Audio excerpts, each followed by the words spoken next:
Hello and welcome to Traditional Stitches FlossTube video number 21.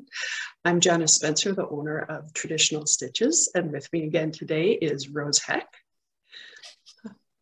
Hi, Rose. Good morning. Good morning, Janice. So it's been quite a month. Oh, How has your month been? It's been a month. Let's just put it that way. But you know, the good thing is the weather has been decent for the most part, and not as much stitching, but oh, that's okay. You know, I've been outside lots, so yeah, it's been a busy month. So, Yes. yeah. How about you? For sure. Busy month, but a really excellent month. I think I told you in the last video that a girlfriend and I were going to go to Waterton for a long weekend, which is a 3-hour drive south of Calgary, and we had an amazing weekend. The weather wasn't awesome, but we did lots of hiking and eating, and we did some shopping. We hit a few quilt stores and a couple of knitting stores that we don't normally get to go to, so we had a really great time. It sounds like fun. Yeah. And then I got my vegetable garden planted, which that was a hit or miss thing whether I was going to get that done this year. Yes. But then the other exciting thing that I did was I went to the attic in Mesa, Arizona for Jean's Bristol Sampler Symposium. And Yeah. that was wonderful. We had so much fun. Yeah, the lectures were really great, informative. You know, anything that has the historical context of needlework I could just listen to it all day long. So it was really great. And I met up with some friends while I was down there. So we spent a lot of time in Jean's shop. And so, of course, Jean was there, and Kathy Ray from Needle and Haystack, and Janine from Acorns and Threads. So there were several customers of Jean's that walked out of the store with projects that all 4 shop owners had given their opinion on. Oh, yeah. That would be nice. Yeah, I don't think that happens very often. But No. Oh, how exciting. Yeah, so it was a super special weekend, and we enjoy each other's company so much, and we're so like-minded, and so it was pretty wonderful. Cool. Yeah.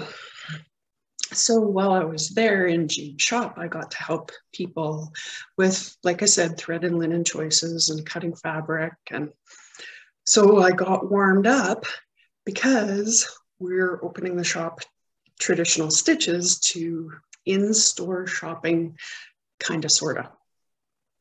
Cool. I like that kind of, sort of. Yeah. So I talked to my shop owner friends when I was down there, and about what was working for them these days and what wasn't working for them. And in the end, I kind of cherry picked the best of all their ideas to pull together for how we're going to handle it. So I just want to talk about that for a few minutes. So what we're going to do is, just like the attic is doing, we're going to be just open for walk-in shopping on Fridays and Saturdays. And keeping in mind that we are going to be closed for the lunch hour. So from noon till 1 on Fridays and Saturdays, we won't have anybody in. We're going to keep it to a maximum of 2 stitchers in the shop on Fridays and Saturdays. So that means that if you're traveling with your spouse or your kids, we're just going to ask them to stay outside. There's lots of seating and stuff outside, just so that there's more space for stitchers. And then keeping in mind that we have just a tight space in our shop for that. So then Mondays through Thursdays is going to be by appointment only for out-of-town people or people who can't make it on Fridays and Saturdays. And then we'll just set that up by phone or by email for those appointments.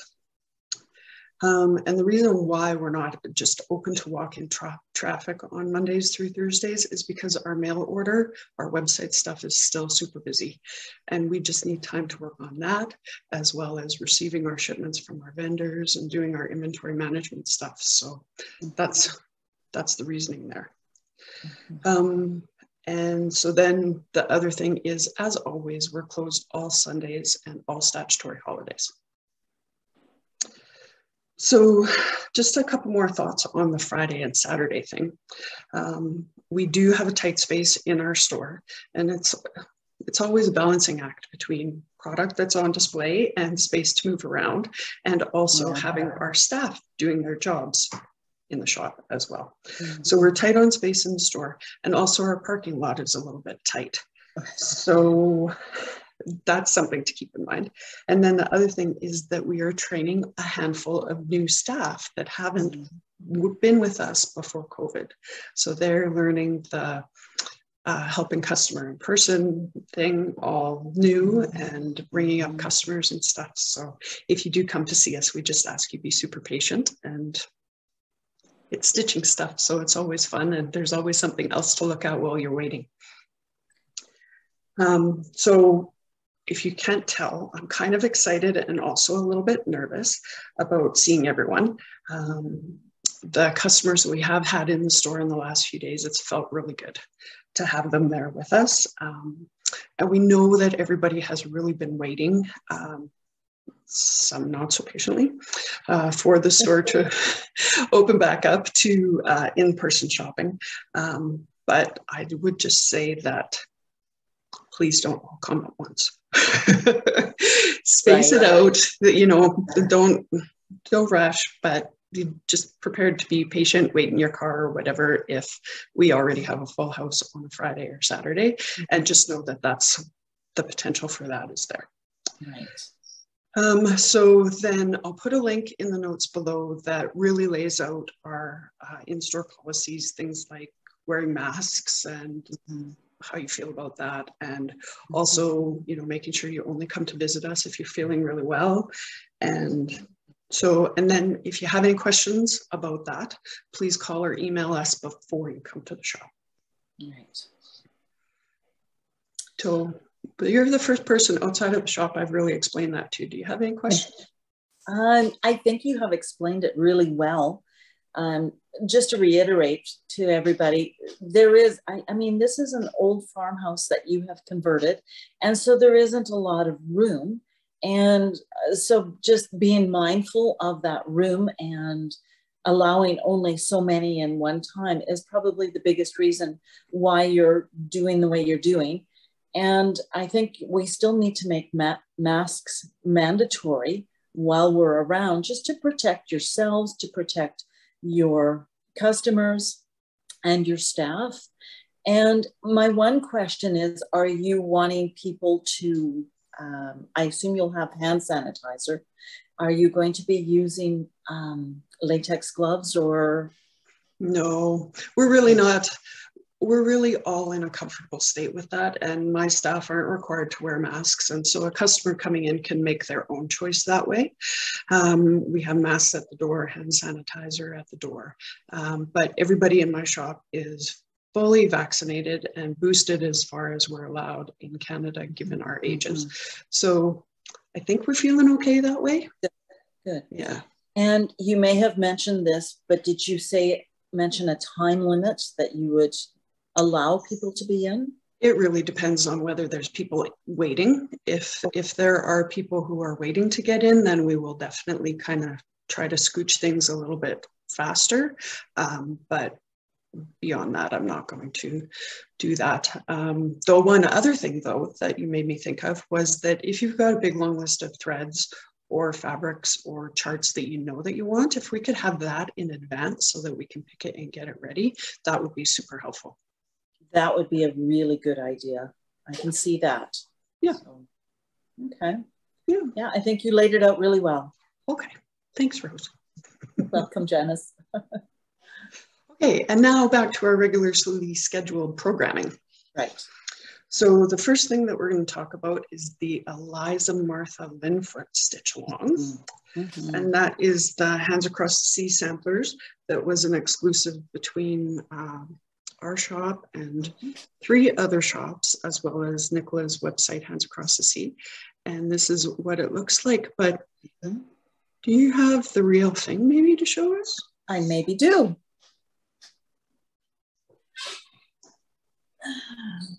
So, without further ado.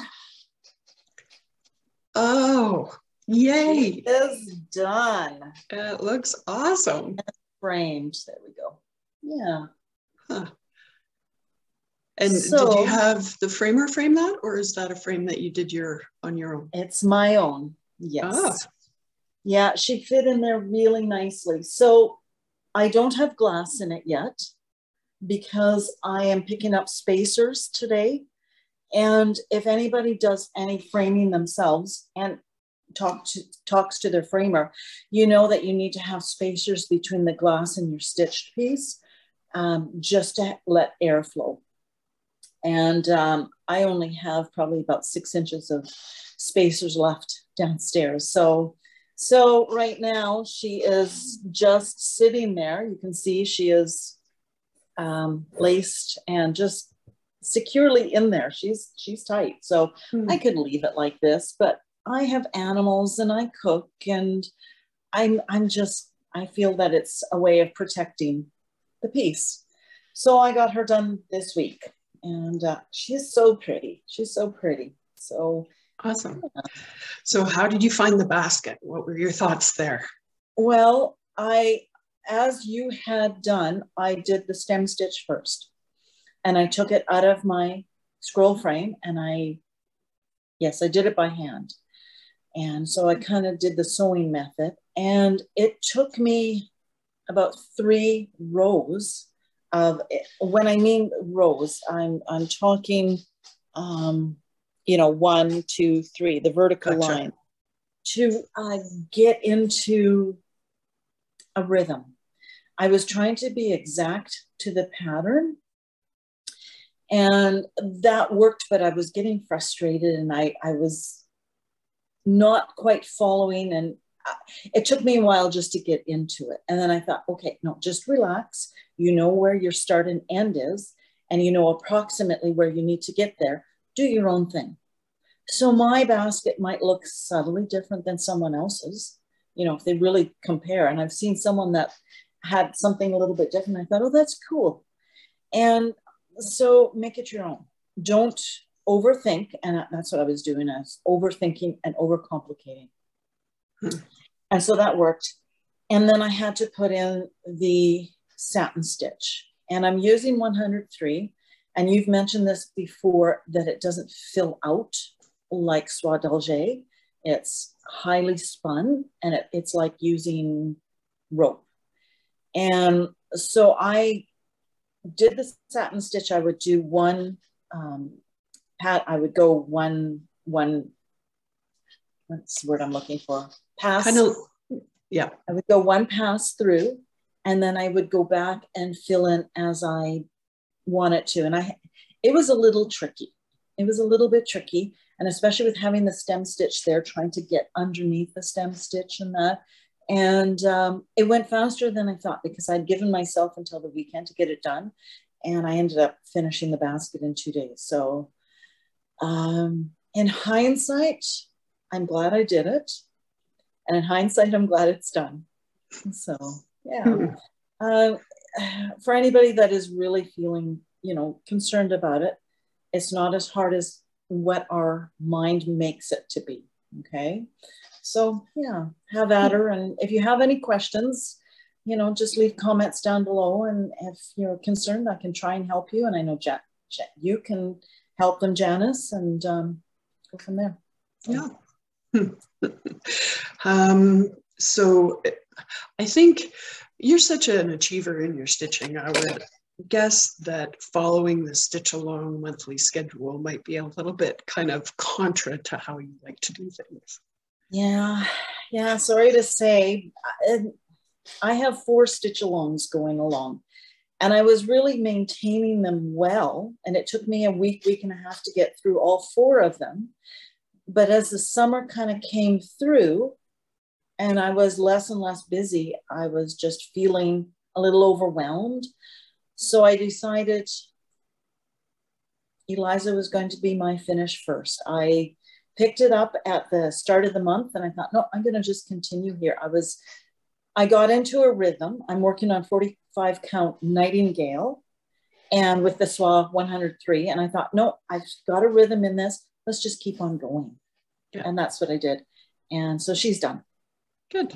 Awesome. Well, I wasn't surprised to see that you finished it, but I think it looks great. And I think part of it was that a month ago or 2 months ago, 2 months ago, you showed your finish and framed, and I went, okay, that should kind of get a little fire underneath me going. So that's what I did.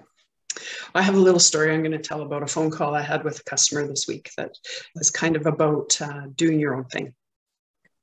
So she had stitched a Victoria sampler, I think it was the Nativity sampler, that has a lot of cross stitch and some satin stitch, just a really, really pretty sampler. And she'd done all of it to get to the bottom, which is very intricate hardanger. And she said, I just want to come to the shop and sit down with you and get an introductory lesson on hardanger. And I said, well, that's not a problem. We can definitely do that. But then I called up a picture of the sampler and I zoomed in on the hardanger section. And I said, that's not beginner hardanger.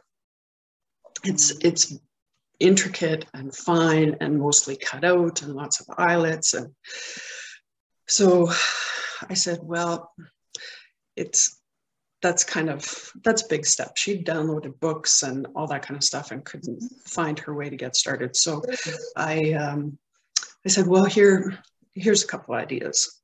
You could end your sampler here.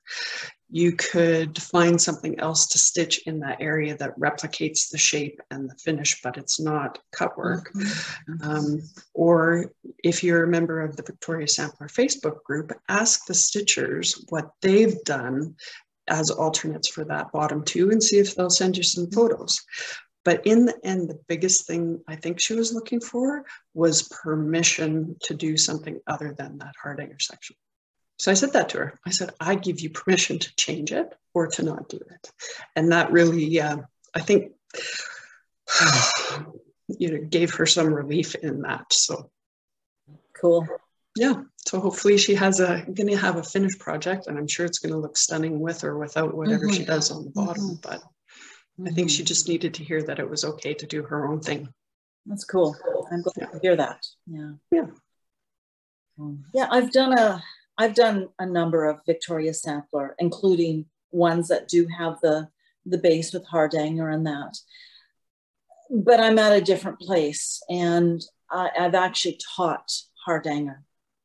So yeah, I know that. I think there's actually one piece behind me somewhere, and I do know it's not beginner hardanger.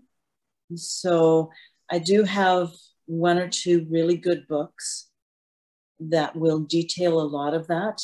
And yeah, sometimes our headspace is not in that technique, and it's okay to do something different. The other thing is that she had stitched all of the stuff above. So I didn't want her to take a chance of mucking with the linen or something like that. Right. That, you can always fix small things, small cutting mistakes and stuff. But anyways, I just didn't, because she'd already done all of that work and everything. I thought that was important too. Yeah. So, anyways, okay, so back to Linfoot. What we didn't talk about was that for the Facebook Stitch Along group, they are going into month number 10 on the 1st of July. And I think that's all this grass is all number 10. It is, yes. And that's about 12 rows of solid cross stitching. Yes. And when I tackled that personally, I would do a couple threads of grass and then I would go stitch something else on the same sampler, but I just kind of mixed it up a little bit so that that grass wasn't quite so monotonous. Good for you. I have an old saying, it's head down, butt up. I just persevered through it, and it's like, no, better things are coming, better. Let's just get it done. And I got it done. Yeah. Once you get started, it's not awesome. Yeah. Okay, so then we can talk about Esther Blackwood. So Esther is our Traditional Stitches exclusive sampler that is only available from our shop. And this is a picture of the whole sampler chart. And we sure are seeing some lovely progress photos online for her. People are really loving her. This, I saw some comments about this little motif right here being a little bit intense to stitch, but. Yes, it was. There was a lot of color changes. So I'm sure the advantage is it's geometric, so that could help for some people that are a little overwhelmed with it. It was fun. I didn't mind it. Good. Yeah. Good. So do you have yours? I do. So sorry, I did not iron. I kind of hit the floor running this morning. So let me see where's actually it's pretty wide. So I'll be out of the picture here. So there's that. And if I bring it in close, there is that lovely medallion. Oh, it's beautiful. It is. And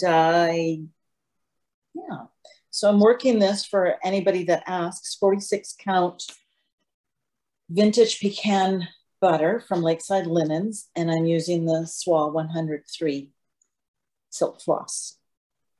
So we're going on to month 7 with this beauty. I know we're over halfway, or officially. Yeah. And so we're going to be doing the rest of the words in the verse. Yeah. We're going to be doing that archway with the cross and the hillock. And we're also a little bit of border stitching and then that dividing band right there. Oh. Which, sorry? No, it's pretty. Yeah, it is. I looked at the stitching of that little dividing band this morning, and it looks like it's undulating, like it's going up and down, but it isn't. It's just the way, the color play, which is actually really unique. So that's her. Yeah, that looks like that band is going to be fun to stitch. It'll just motor by. Yeah. I've already got it figured out how I'm going to do it. And there's 4 colors in it, so it's pretty easy. Good. So, yay. All right, so we do for the moment still have some of those charts available, but they are limited edition and they will be reprinted, so we encourage people to at least stash the charts, if not kit it up, and there'll be links below to our website to order it. Good. One question that has come up a little bit has been what's going to follow Esther Blackwood in the traditional stitches world. And we have a little bit of strategy going on about that in the background. So, but you'll have to stay tuned to hear more.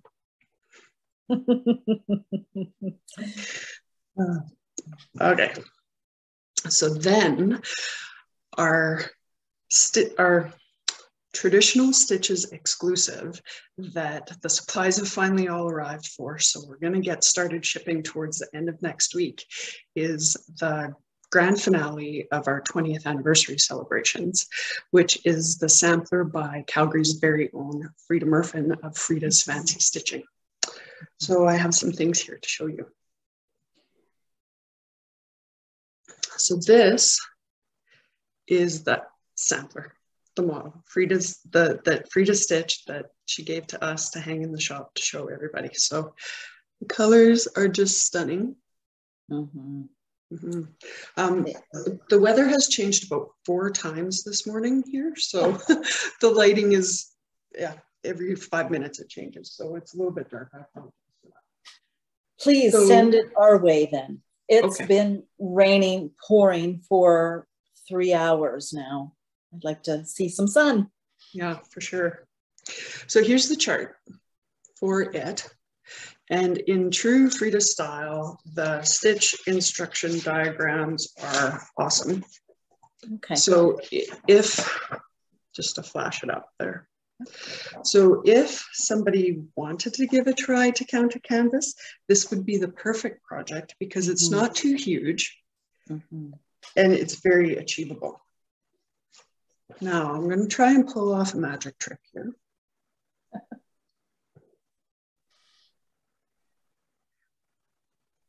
Don't know how I can stitch super fine things all day long, But if I go to do something like this, my hands shake, and I don't know why. But here is our thread palette for Frida's sampler. Aren't those gorgeous? They're delicious. So we've got watercolors in 3 different colors that they are just beautiful together. Some DMC Pearl 5 and Pearl 8, as well as DMC floss. Some Chronic braids, both are number 4s, and some Mill Hill beads. So that's what the thread pack is going to look like for those guys. Isn't that pretty? It is really pretty. And for anybody that is looking at the photo, it does not really show the beauty in the colors. You had the 2 and it's like, wow, that photo does not give it justice. No, definitely something to see in person if you have a chance. Yeah. And this is the 18 count mono canvas that it's stitched on, and it is the stamped version. So you can see kind of a wavy pattern almost in there, which I think adds a lot to it. But if the wavy bit didn't do it for you, because this is stamped canvas, the reverse side is plain, but just as beautiful. So if you ever run into this stamp stuff, keep that in mind, is that if the stamping doesn't appeal, the reverse side is usually a really beautiful color. Yeah, I can see that. Oh, so we're going to start shipping those kind of the end of next week, early the following week. And yeah, I can't wait. It's going to be so much fun. Yeah. All righty. And so the links to order that and for more information will be in the comments box or in the drop-down box below. So Rose, have you just been working on your stitch-alongs for stitching this month? For the most part, yeah, that seems to be all the time because the weather has been so nice, with the exception of the glorious amount of rain we had last week. But I've been spending a lot of time outdoors, and so stitching hasn't been a priority. So that's why the stitch-alongs, that's it. That's all I've had the time for. So, and I've been doing some knitting too. So not a lot, but I've been furiously knitting socks, which I guess come winter we'll need them. I know it doesn't make sense, but being that I spend a lot of time outdoors and we've been having a fire on the deck and that in the evenings, and mornings we've gone out there with our breakfast and that. So the sock knitting has come out. And so I've got a pair for myself done, and I'm I'm halfway done a pair for Rob, and they're so much fun. So it's like, it's sometimes fun just to interject something a little different, right? For sure, definitely. So do you have any stitching to show us? I do. We haven't already seen? No, I've got 2 others that I'm working on, stitch-alongs. Yeah. So Rosetta Featherstone is one. And this is a stitch-along through Hobby House Needleworks. Yes. And this is another one that once I've got Esther done for this month, and another one I'll show you in a minute, I'm going to blast through this and get it done. But she's fun. So, and everybody knows that when a border matches, it's like cause for celebration. So this is another one that did meet. And this is 40 count vintage country mocha using DMC. Okay, so that's a stamped fabric. So show us the back cut of that, if you wouldn't mind. So you can see the solid side. Yeah. Cool. And I've heard people, they don't like the stamped and they will use the reverse side. So for whatever reason. So that's okay. Yep. The vintage country mocha on the opposite side is light mocha. So, and it's a really nice color too. I've used it before. So, and the last one is the free stitch along through Jeanette Douglas, and it's a mini bouquet sampler cell. And I'll show you, let me take it out of the plastic. It's a little bit glary. So that is the piece. We're on month 7, and this one I have to stay true to it because you have no idea what the next month is going to be. Jeanette keeps it, you know, under her hat until the next month. So yeah, there's no early things from her. So there's my piece thus so far.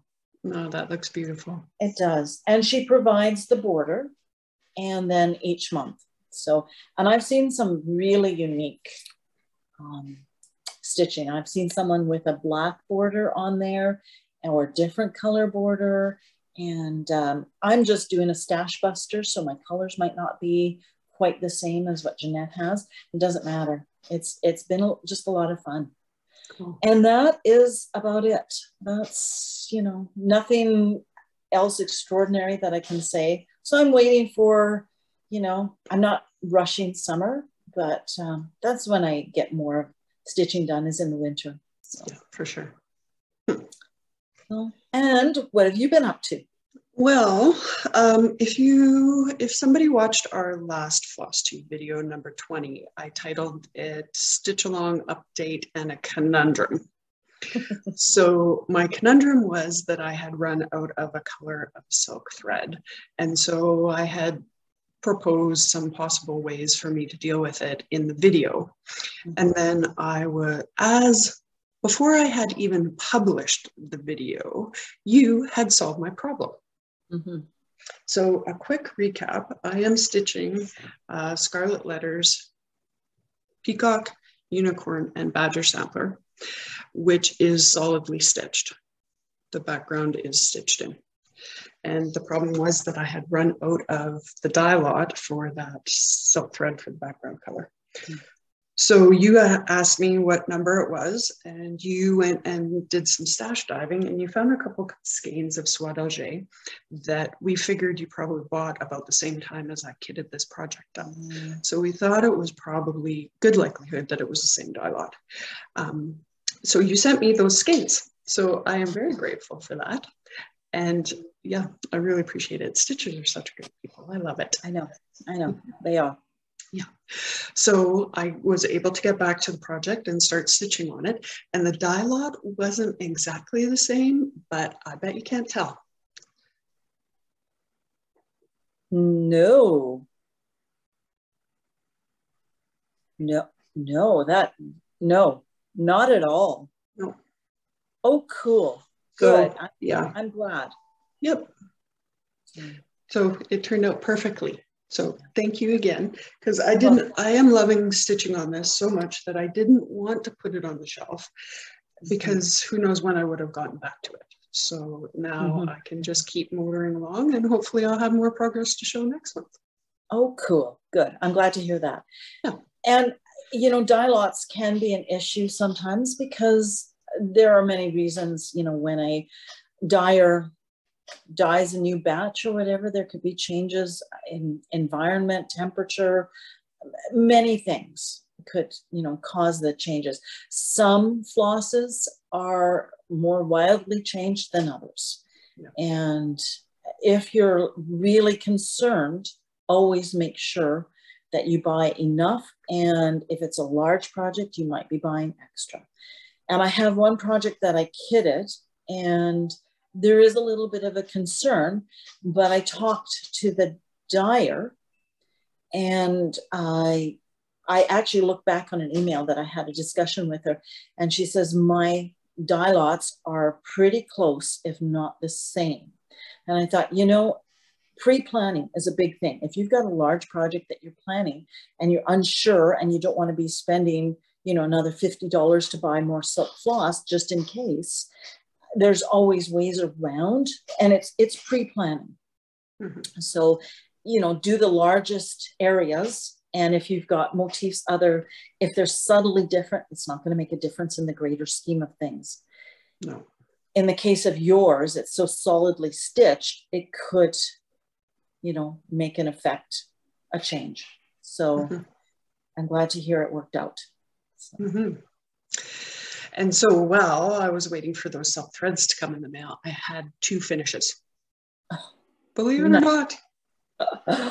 Okay, so the first one is this from Silver Creek Samplers, Por Favor, which if anybody knows me, this is red wine. Yeah. So I actually stitched it for a girlfriend.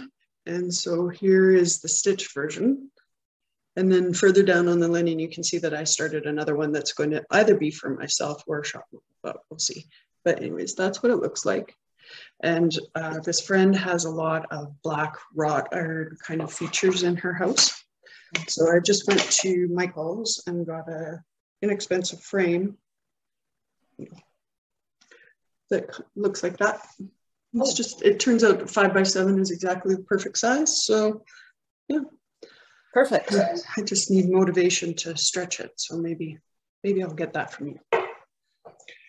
And then the one that I finished is this Scarlet House sampler, Sarah Jackson. Oh. So she released this in 2021. And I just loved the contrast of the dark linen with the whites right off the bat. I knew I had to stitch it.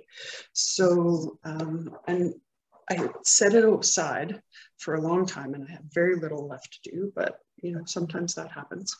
Mm-hmm. Oh, so that's it. Yeah. So it's there again. Sorry. Cross stitch over 2, except for the verses over 1. But pretty. It's beautiful. Yeah. So I'm happy with that. Yeah. That has to go to the framers. Yes, definitely. I'm going to have to do that for sure. Mm-hmm. All right. Oh, you know what? I forgot something. Let me pause the video and I'll come back in just 1 minute. Just 1 second. Oh, okay. Okay.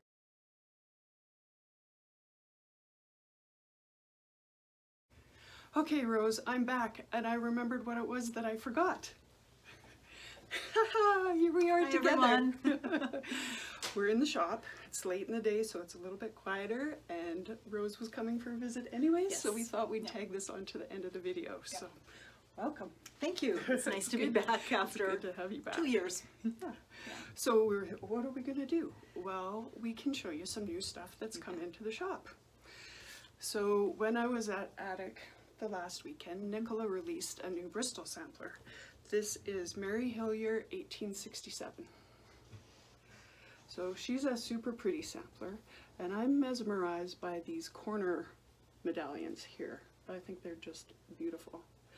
And this is typical Hands Across the Sea book format, just beautiful graph, the history, a couple pages of information about Mary Hillier. So it's a beautiful book. And as usual, Nicola has included the card that you can attach to the back of your finished piece to mark any changes and start dates and that kind of thing to your sampler. I use them all the time. Do you? Yes. Good. Yeah, I really like them. Okay. So we kind of put this off for a few minutes because the FedEx man was bringing a delivery today, and I wanted to show you the reprint of the Deck the Halls book from Blackbird Designs. We just got a bunch of these in, and these are berries, Christmas berries. And just a tiny little book format with 6 patterns in it, with typical Blackbird Design staging and beautiful pictures. So that's back in print, and we have a whole bunch. And I love that book. I have made one, and I've got another one ready to do, and it's a small book, but it packs a lot in it. So I'd recommend getting it. Yeah, well, and I'm excited to see a reprint, and I have hope that there's more coming down the pipe. So that would be nice. Yes. And then also in our order, we got some highly coveted 36 count R&R linen, and we got plenty of stock of these colors, so that's the only reason that I'm allowed to actually show you that they arrived. So this is American Chestnut, 36 count. So just gorgeous, samplery, a little bit mottled. It's not a lot, but just enough. Yeah. So the American Chestnut runs a little bit to the peach, kind of a little bit more. Yeah, a tanny peach, I would say, in undertone. Yeah, So And I have to say, you hear about R&R all the time, that people say, oh, the smell of coffee. And I didn't want to stick my nose on it and get makeup on it. But as Janice opened it up, this waft of coffee came to me. So it's, yeah, it's pretty nice. yeah. Nothing like being in a shop when I the new know. stuff's coming in, eh? Okay, and then the other color we got is espresso. So again, 36 count espresso. And so you can see that they're similar, but they're Yeah. not the same tone. Yeah. And so we're gonna have plenty of both available while they last. Looks like the espresso has a little more of a yellow undertone, and the other one is a little more of a taupey tan. It has a little grayish, if you want.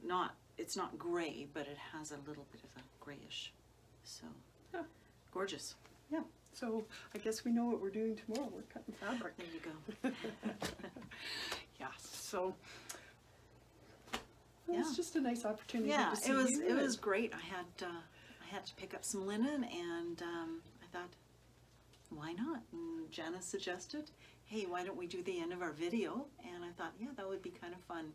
So I'm a little overwhelmed by being in here. My tongue is so tangled I can't talk straight, but it's exciting to be back. So, you know, as per earlier what Janice had said about the opening tomorrow, and or Friday, I guess, whenever you see this. And yeah. Good. So thanks for the visit. Good to see you. Thank you. It's in good to person. see you too. Yeah, I know. This is a first. Yeah. So, Okay, thanks Okay, everybody. thanks. Till next month. bye-bye. Bye-bye.